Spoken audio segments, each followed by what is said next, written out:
They got a waterfall in the lobby. Here's the elevator.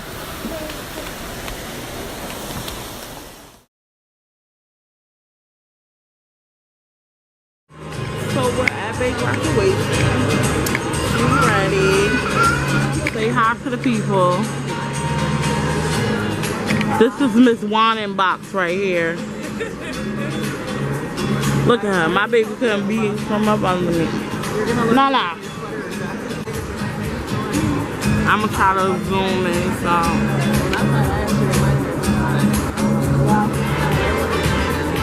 Ballroom. If you have available seats next to you, would you please help these guests find seats? Please raise your hand, show the guests who are coming in now where there are available seats. Thank you so much for your help.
Ladies and gentlemen, welcome to Capella University's Winter Commencement 2019.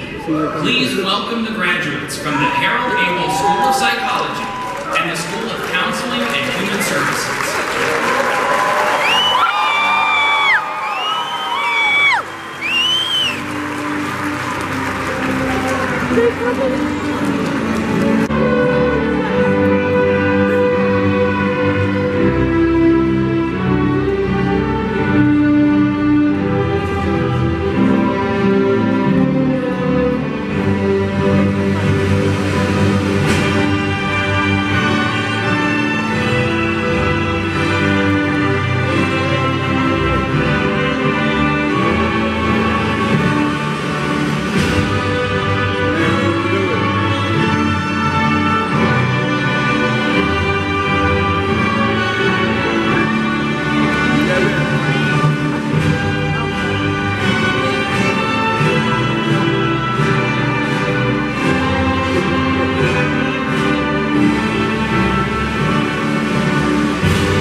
it.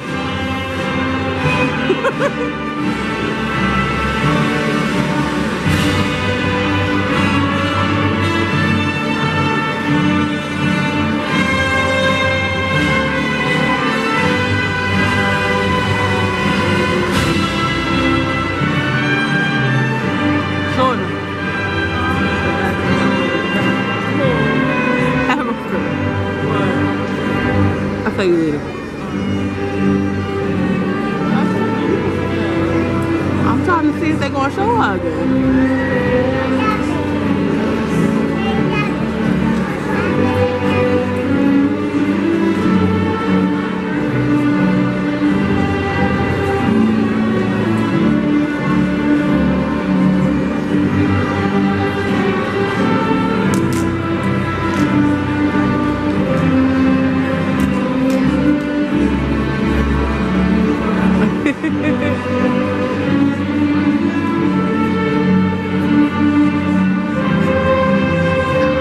Damn, she watching one video.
No, that's what all the faculty is.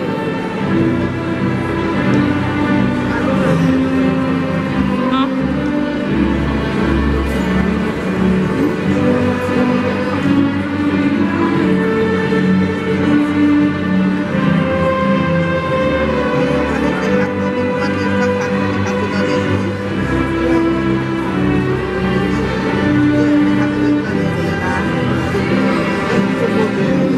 No chair.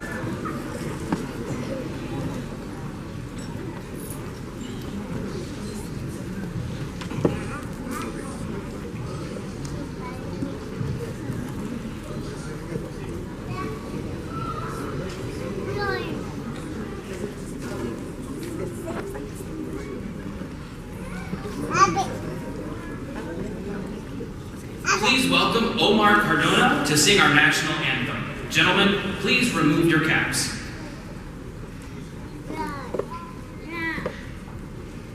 Oh, say, can you see by the dawn's early light what so proudly we hailed at the twilight's last gleaming, whose broad stripes and bright stars through the perilous fight o'er the ramparts we watch, where so gallantly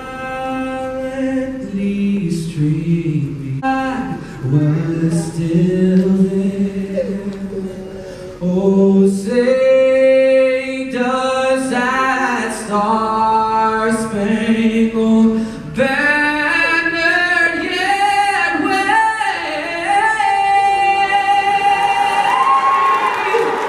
for the land and of the free,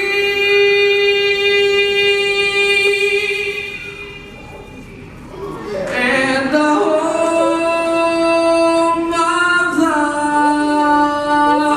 brave. Ace and I have the distinct honor and pleasure to serve as president of Capella University and preside over today's ceremony. I would like to begin by introducing others from Capella who are here to help celebrate this important day. We're joined by members of our University Board of Directors we did not prepare. As such, we welcome the many family members, friends, and loved ones here today, joining us virtually, as well as those with us in spirit, whose encouragement, love, and support has been invaluable in reaching this moment. Please join me in thanking all of those who built the fires and prepared the banquets in support of our graduates.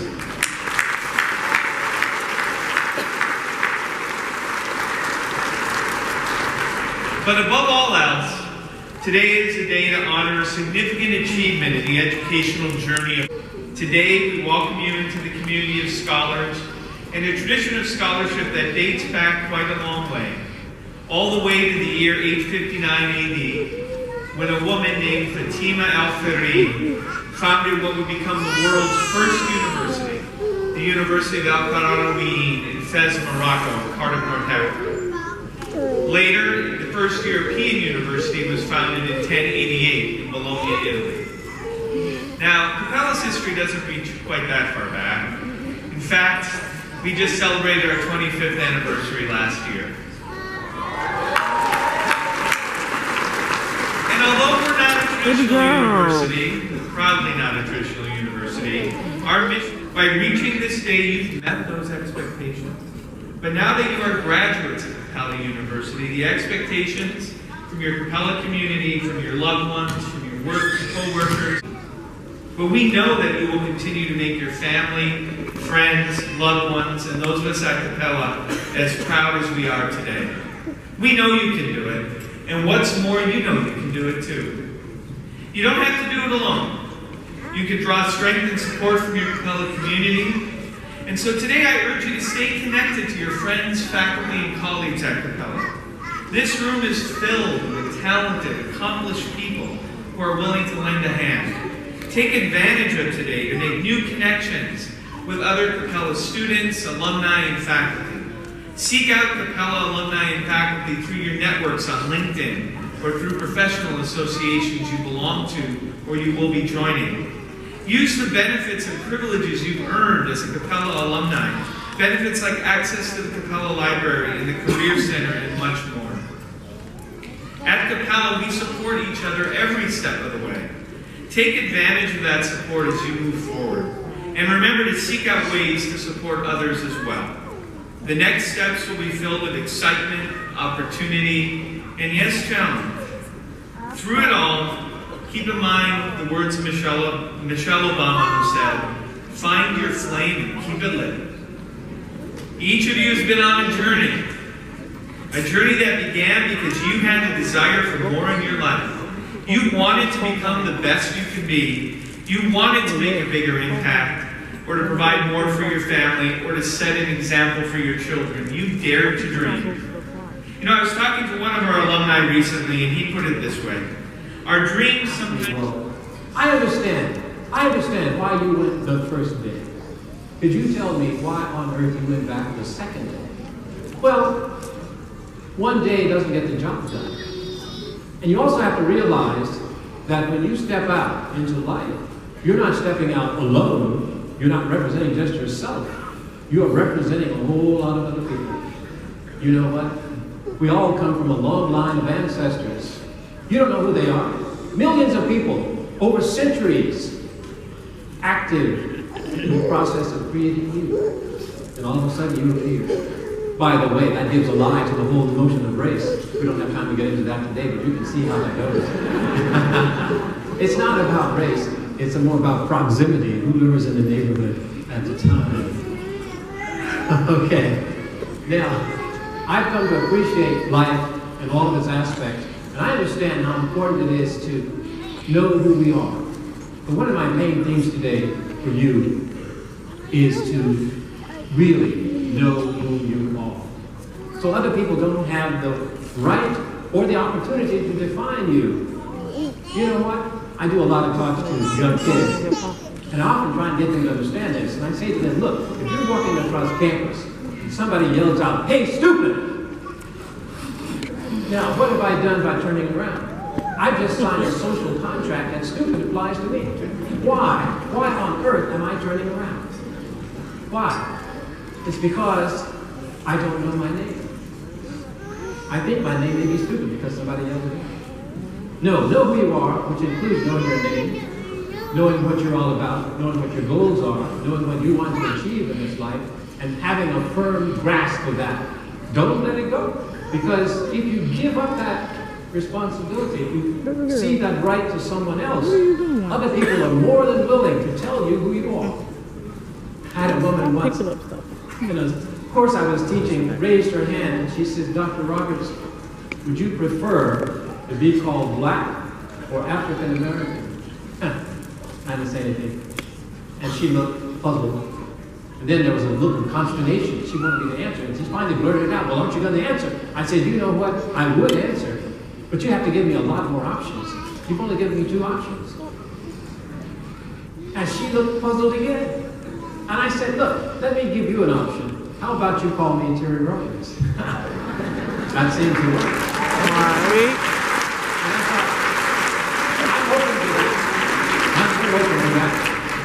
So here's what it comes to. The climate that we live in today is not that far removed from that miasmic cloud we had in 1957. That's real talk. That foggy mist that covered all of us. That noxious ideology of racism. A lot of people today tell me that racism is passé. That we've had Obama, we're post-racial. Right. Yeah, right. Well, the thing is, you have to understand, folks, I mentioned the Plessy decision earlier, 1896. That did not start the madness. No, we have to go all the way back to the year 1619 and then count the years all the way up to 1954. Why? Because in 1954 the law changed. The Brown decision changed the law. Unfortunately, only the law changed, nothing else. So from 1619 to 1954, you know what? When you do the math, you do the subtraction, you get 335 years. Feel the weight of that. For 335 years, we the people were expected to and reveled in having the authority to discriminate based on law. So by law, we could discriminate against people of color for 335 years. Nothing else changed in 1954. The law changed, and that's good, but nothing else changed. The social, cultural, philosophical, economic, ideological issues remained in place, which, by the way, accounts for the madness we still see in the year 2019. That makes no sense. But we not only have to know that, we have to understand our role in whether to maintain the status quo or opt for some sort of change. That's why knowing who you are is so important. Because you, each one of you, make history every day. And I say that because sometimes people tell me, "Terry Roberts, how does it feel having made history?" I don't feel alone in that enterprise. We all make history. The only question is, the big question is, what kind of history are you making? What are you willing to do? Now, far too many of us put the responsibility for making history on the shoulders of other people, but that is not the truth. May it be said of our time together today that we bore witness to the culmination of a learning process designed to send forth into the world a cadre of scholarly professionals well equipped to confront the challenges of our times. When the elders gather around a symbolic candle offering, what reminders of this day might be captured in the cadence of their exchanges, I'm certain of one thing: they will remember the aura of reason and the order of passion emanating from this assembled body of graduates. They will exult in the accumulated wisdom and knowledge possessed by this august group. And it will be said that academia, the seats of legislative bodies, the helms of corporate giants, and in any and all spheres that pique your interest, Let us listen in as the council members speak in remembrance of who you were.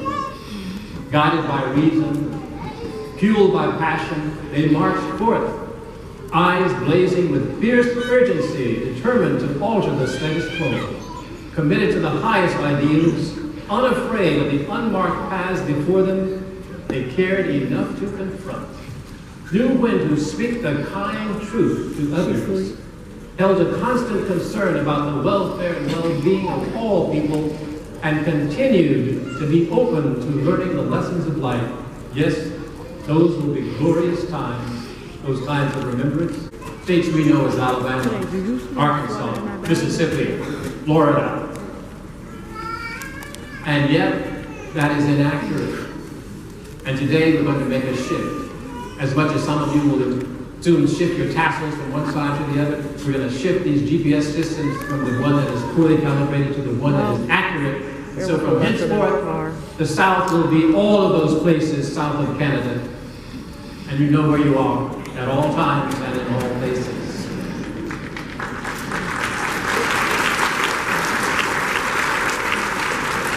You see, this enhancement map gives you a true north guidepost as we search for answers, decisions, points of view, political stances, and attitudes of personal responsibility. Life, as you well know, will come at you hard, unrelenting, unrestrained, but your map will assist in the successful navigation of any and all terrains you encounter. You know why it is so important to have these aids that are accurately calibrated? And you have to tune them, by the way. Don't allow them to go into disuse. Because if you don't know who you are and where you are, you're in so much trouble. And my job in part today is to make sure that you leave here with a distinct model and way of being in this universe. These maps, these systems will assist you in doing this, but assist is the operative word. Nothing will happen. Nothing will happen unless you make a decision. You know, human beings are funny animals. They think a lot about a lot of things, but they sometimes fail to think about what it is that I can really do. You know, the only thing you can do, the only thing you can do in life is choose. None of you have the power to create. You can't wave your hand and say, let there be light. No. You can't do anything. You can't even destroy anything. You can take a piece of paper, ignite it, and watch as it transforms from solid paper to ashes and gas, but you cannot alter that. If you can't create, if you can't destroy, what are you left with? Choice. And here's where learning really comes to the fore. In fact, I define learning as knowing the choices available in the universe. How many options are there from which you can choose? Billions upon billions. There are billions of options in the universe. How many do you know? Personally, I don't know very many. My storehouse of ignorance is grand. It is large. That's why I'm a dedicated learner. That's why I have the Terry Rocks Learning Academy. Because every day of my life, I'm about the business of chipping away at my storehouse of ignorance. I invite you to do the same. Learning is lifelong. Getting a degree here is a step, but it is not the end. By any means, this is the beginning. You have now opened Pandora's box, and you know what's out there. And it's hard, there's no question about it. And some of us give it up after a time. But I don't want you ever to give up. I want you to always learn. By the way, I'm storing this in as an extra. I'm going to make an assignment for you. 1 book a week to be read. 1 book a week for life. Okay.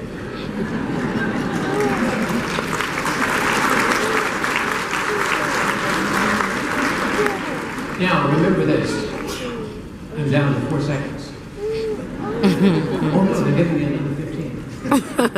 Remember, it is not intent, but directed action that determines destination.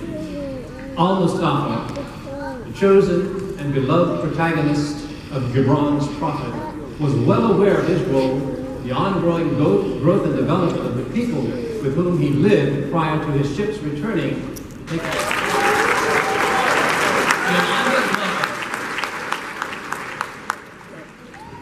This is not for the masses. It's for basketball. Walter I think. Jameson West.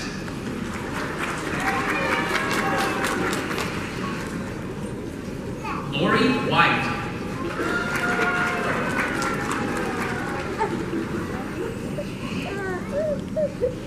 I proudly present to you the candidates for graduation with the Master of Science in Clinical Psychology. No, that's not it. But she got her master's though. But Felicia Banks.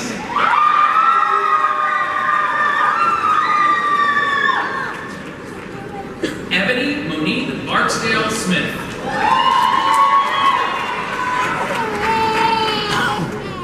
Arlene Cosby. baby, good. Luis Danielle Garcia.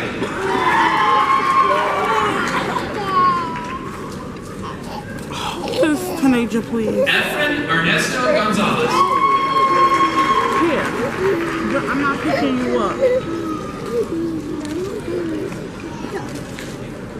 Christina Jean Goizuta.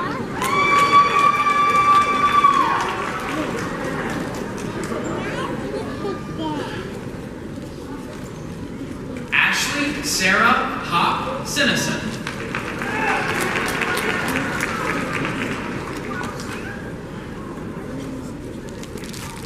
Altavis Jones.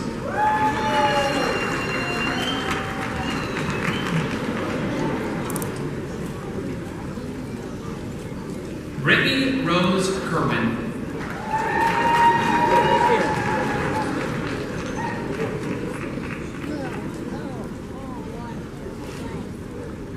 Nokomis Lazenberry.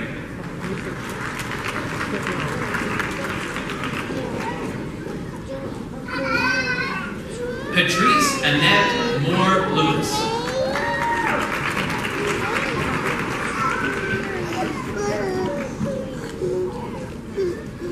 Nicole Danielle Nelson.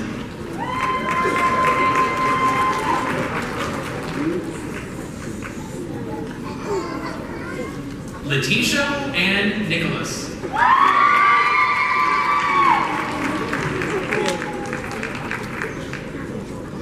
See all the military people? Stephanie Pollard. I'm so familiar. I'm not picking you up, Kakaya. Megan Elizabeth Quigley.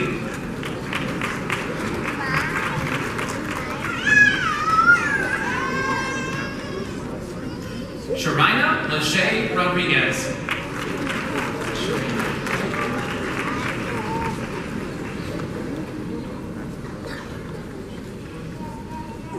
Miveka Saint Ville Pimentel.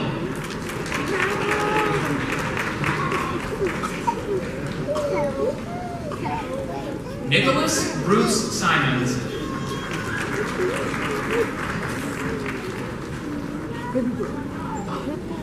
LaMonica Monique Skinner.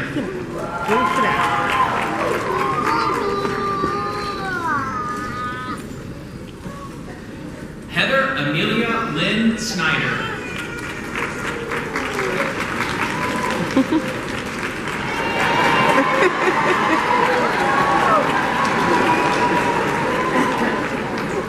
Evelyn Cowan Strozier.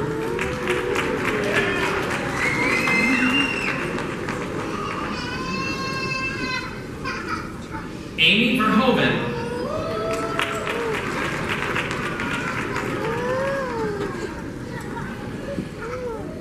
Marilyn Charmaine Wolf. Baby girl, leave it alone. Not the Elise Wright.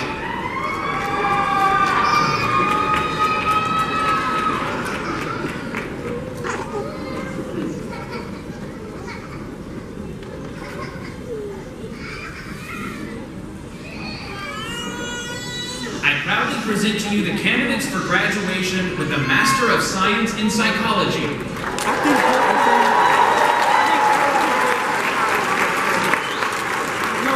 Christina Adams.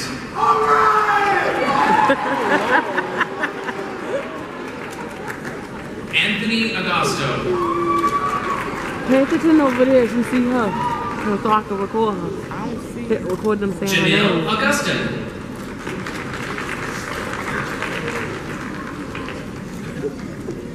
Thalia N. Alvarez.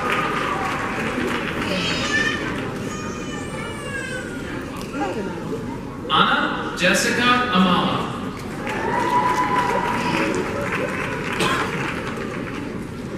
Taylor Ray Anker.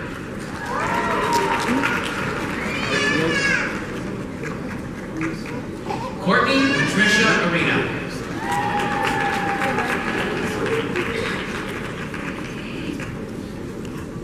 Consuelo A. Asibonte.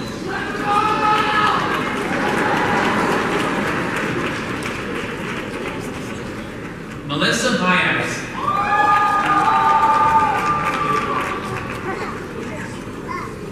Andre Andrew Baker.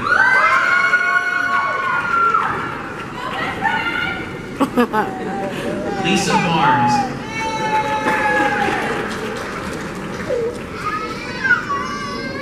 Anthony Bell. What the f?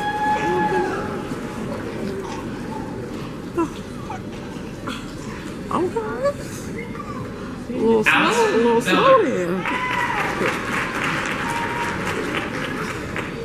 It took them a minute to catch what they was calling. Julie L. Benjamin. You can get there.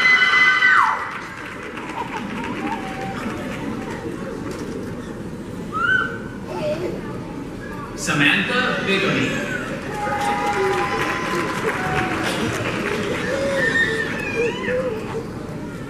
Westina Gamel Botros.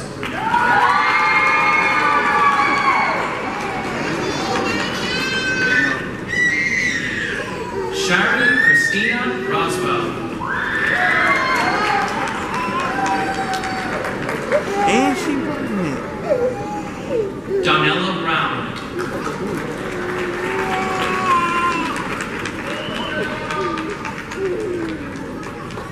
Latoya Felicia Brunson.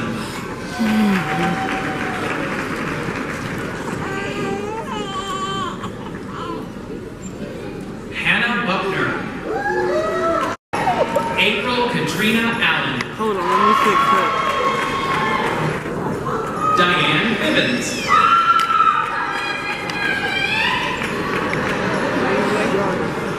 Ashley Brew.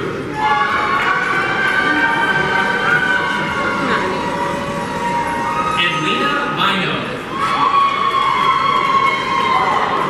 Still, she in the blue because I got to stand up. I got Neptune Sharon.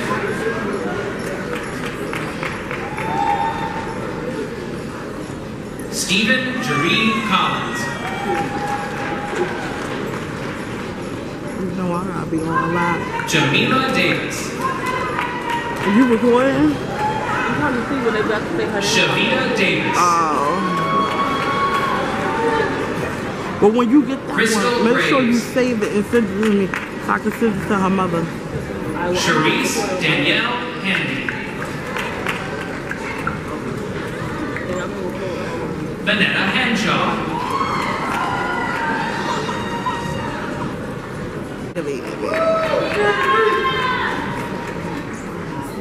Rachel Long.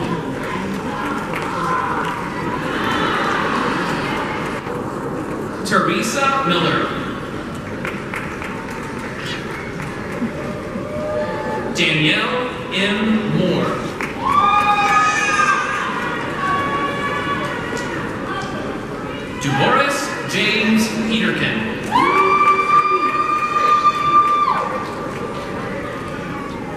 Aisha Adrielle Jomarvala Pitts.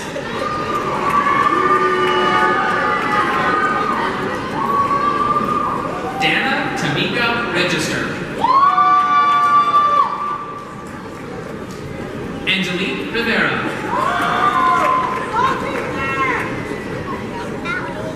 Jimmy Ann Sigmund.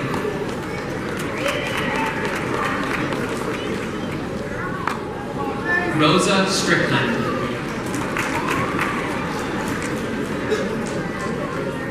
Janice Maria Taylor. Janice Maria Taylor. Linda Teamer Baker.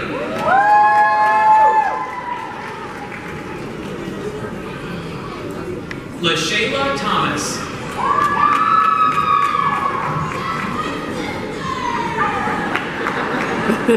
Tanya Denise Trammell.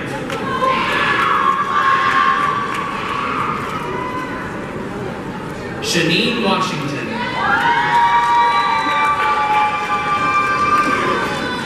Renee Annabelle Watson.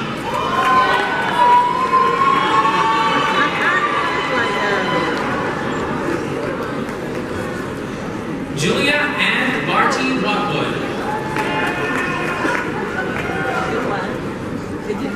Sherry Webster.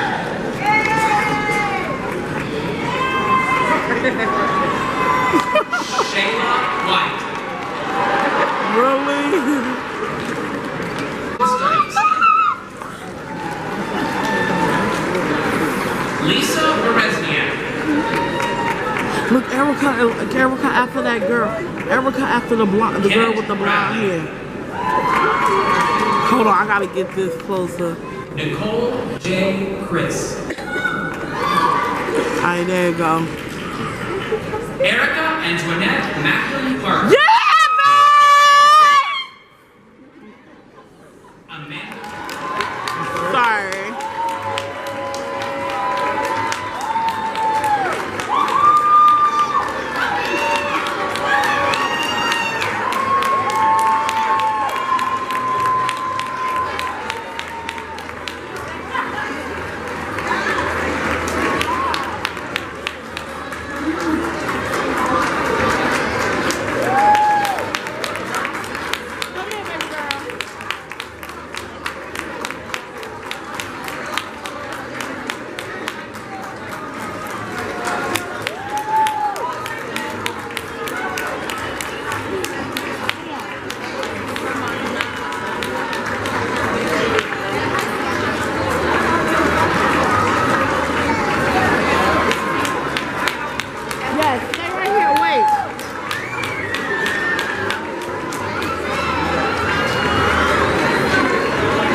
Auntie Erica.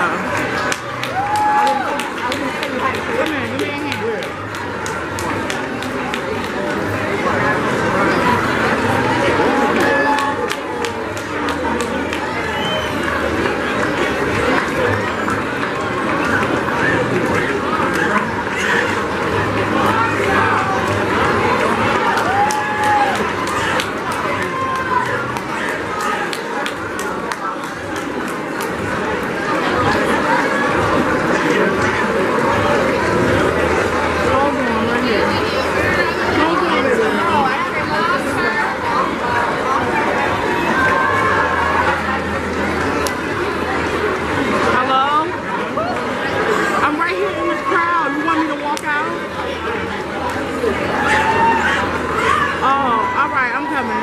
Which way you want me to walk towards the door down this way? I'm right here by the front. Come here, stand right here, baby girl. I'm right here by the door. Where the seats are at? Where the seats are at?